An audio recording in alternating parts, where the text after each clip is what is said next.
Welcome to Hood Champion Boxing and Sports. In boxing, you find a way to win or you find a way to lose. Look, anyone, DOMINI-CAN, get it when it comes to Hector Garcia and now Edwin de los Santos step into a boxing ring. Oh my gosh, man. Let me tell you, these Dominicans, I don't know what they got in the water out there. What these two have been maybe it's that sopa, sopa de caracol. Maybe they drinking some soup out there, man. Or maybe it's maybe they eating them bananas like Rosario. But when I think about Dominican fighters, there's been quite a few, but you think of like Murky Sosa, and then, as of late, like I said, the Rosario guy, what's his name, man? He just helped Charlo out, man. Guzman, good fighters. But these two right here, yeah.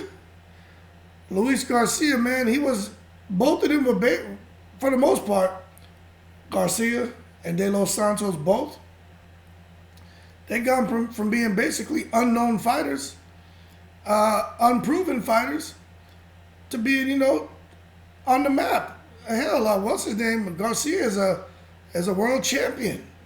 And he went from being unknown to world champion in less than 6 months. But I did a video on him. You can go look. I told you. He's the guy who beat Chris Colbert. I was like, I felt that when they gave him a urinalysis and they tested him, that he was going to test hot for something.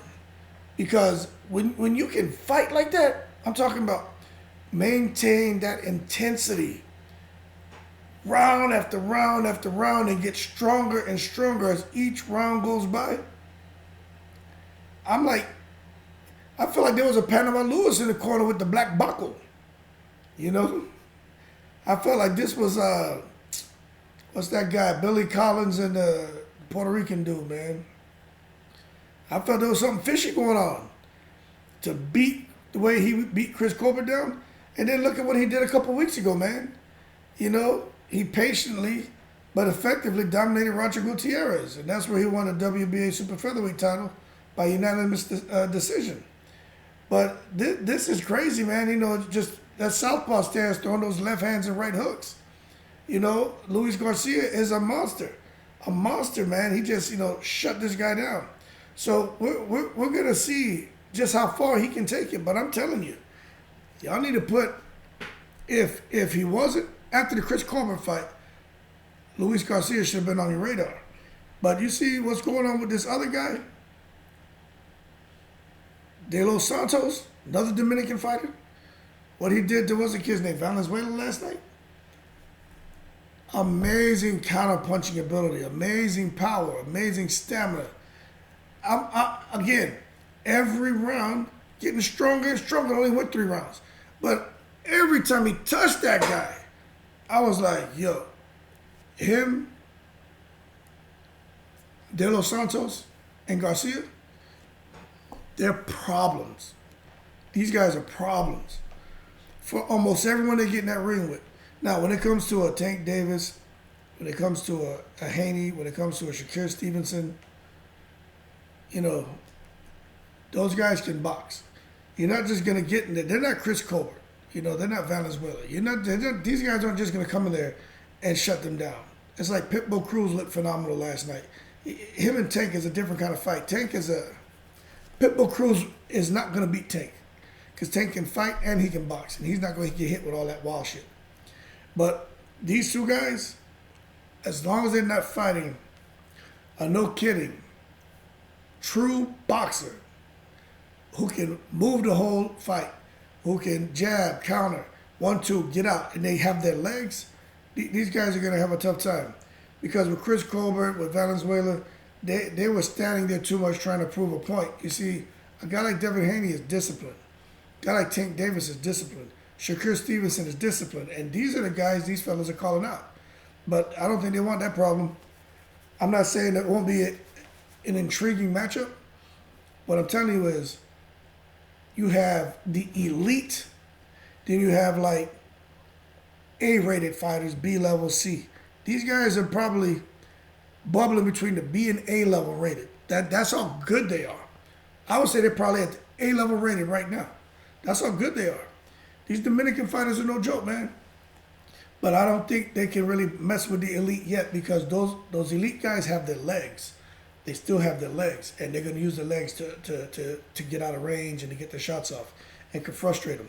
But anyone who's foolish enough to stand there with these guys, you're out of there. You're going to get hurt.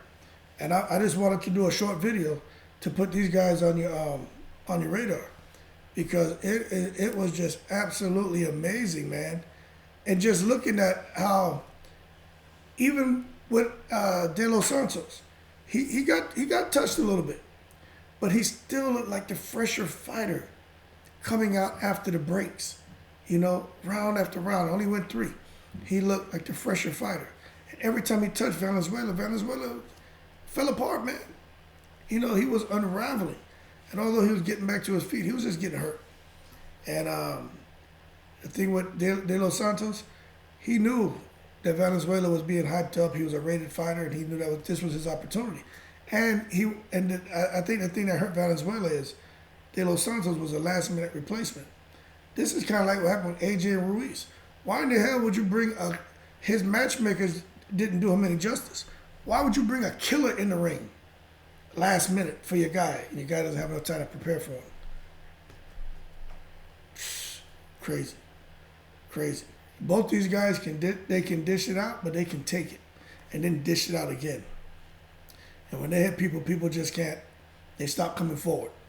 They start trying to figure out what the next move is, and most of them look like they want to haul ass out the ring. So we're gonna see how far these two can go. But remember those names, man. And I say anyone Dominican get it.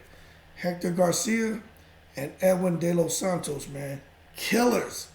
And I was very impressed. Very, very impressed. Very impressed with both of them. And I think they're going to go very far, and I hope they do, man. That being said, like and subscribe if you enjoyed the video. Shout out to the veterans. Shout out to everybody. I appreciate the support. Y'all keep cool, keep safe. More videos are coming, as always. I'm in the breeze.